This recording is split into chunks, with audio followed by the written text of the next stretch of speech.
You are listening to The Diary of a Wannabe Writer, presented by Richard A. Boxshall, in which I chronicle my life and attempts to become a professional writer by, doing some writing daily, hopefully.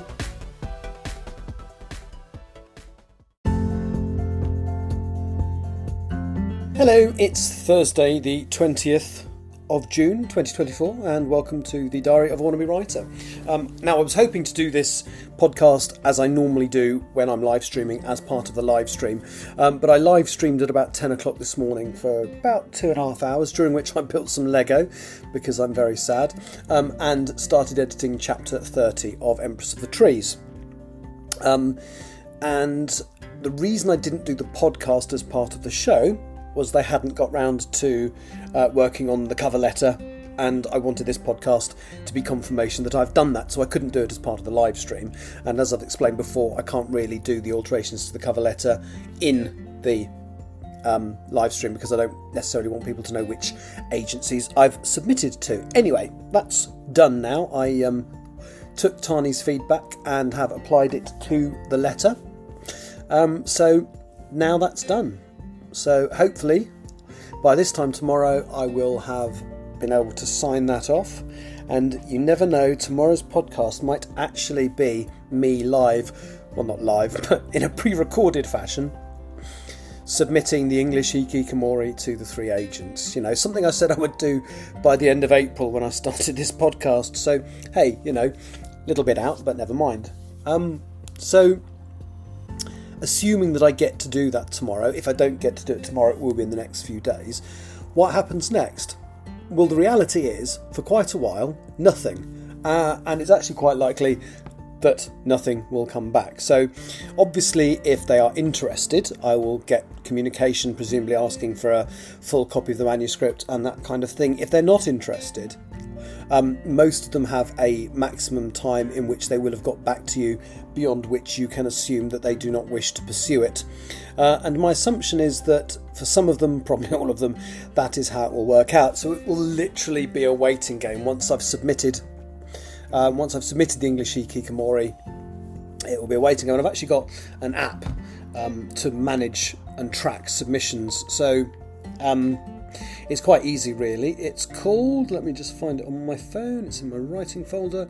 It's called Story Tracker, and all it has is a list of stories, and I've entered the English Hikikomori into it, and put the number of words. It's 123,000 words.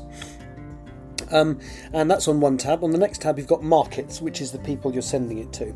So what I will literally do is I will submit the English Hikikomori to the agent, and within this app I will be able to program in what the deadline is from hearing from them. So if I haven't heard them by that date, I can assume that it's going no further. Now, when that happens, because I'm not going to be arrogant and assume that people are going to snap up my idea, because first novel, I'll be chuffed if they read it, to be honest. But if the deadline that they've said they will respond by passes, then quite close to that time I shall look at the list. So I've got on the list here, I think, 11 agencies that I got from the what's the book called, the Writers and Artists Yearbook. I've got 11 agencies that specify that they do like or encourage new writers. So I've got all their details sitting in my phone. Once a deadline has expired from one, I will submit it to the next, and I will keep doing it until all of those 11 have been exhausted. And if I'm honest, beyond that, I will probably start looking through the book at some of the other ones that, whilst they don't specify happy to hear from new authors, might be interested in the genre that I write in. So yeah, it's going to be, unless I'm exceptionally lucky, and next week's Tuesday podcast is, oh my god, they've got back to me already, which it won't be. I'm not actually going to believe that's going to happen. But yeah, so this is going to be a long process. And the other thing I also need to consider is that whilst I can send the English Hikikomori off to 3 people, there is nothing to stop me finishing the edit, the final draft I need to on Still Life, my other nearly completed work, and start sending that to people as well, because it's a different piece of work, so I can send it to some different people. So that's where I'm at today. I'm going to thank Tani for her feedback for my original letter, which she's right, didn't really sell the work very well. And I have literally one of the bits of feedback she gave me, and the way she described it, I literally could not think of a better way of putting what I needed to say. So as I said to her in the email I sent her today, with the new version of the letter in it, I did apologise for taking some of her stuff word for word, literally plagiarising it to a degree. So let me just read this out. Ooh, just managed to get sun cream in my eye, that's clever. This isn't working. Why is this not working? So I'm trying to get the letter in my phone. Right. So so one of the bits she put, which I thought was absolutely wonderful. It says here, mention the book is written from the point of view of someone who has experienced depression and anxiety. Therefore, it isn't a clinical lecture on these issues, but rather an intimate explanation of the human impact mental health can have, and the direct and indirect consequences which can come with it, which is a lovely way of putting it. And I literally couldn't think of a better way of putting it. So sorry, Tani, those words may be rearranged very slightly, but basically are in my letter. So I'm sure I'll get an email later saying, no, I didn't say you could steal it word for word. No, I'm sure she won't say that. But yeah, so that's where I am today. If I sign off the letter, if I'm happy with it, then tomorrow could be the big day in which I actually send these things off. There would have been a kind of poeticness to it being today, actually, because today is the 10th anniversary.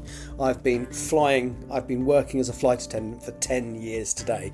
10 years ago today was the day I turned up at the training centre, kind of not really appreciating how tough the next 6 weeks were going to be and how much new learning I had to take on, emergency situations, dealing with fires, dealing with heart attacks, dealing with other health issues, evacuating an aircraft, all that kind of stuff would come 6 weeks after today, 10 years ago. And I don't think I probably appreciated that every single aircraft has a slightly different way of doing things. So the way you open the door on an Airbus A350, not that we were flying them 10 years ago, but the way you'd open that door is different from the way you'd open the door of a 747, which is different from a 787, and so on.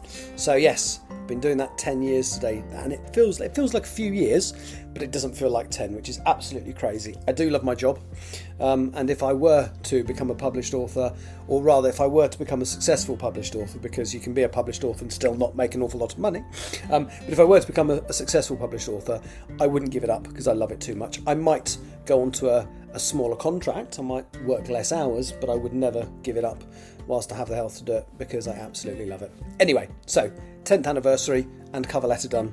Thank you for listening. I'll talk to you tomorrow. Bye-bye.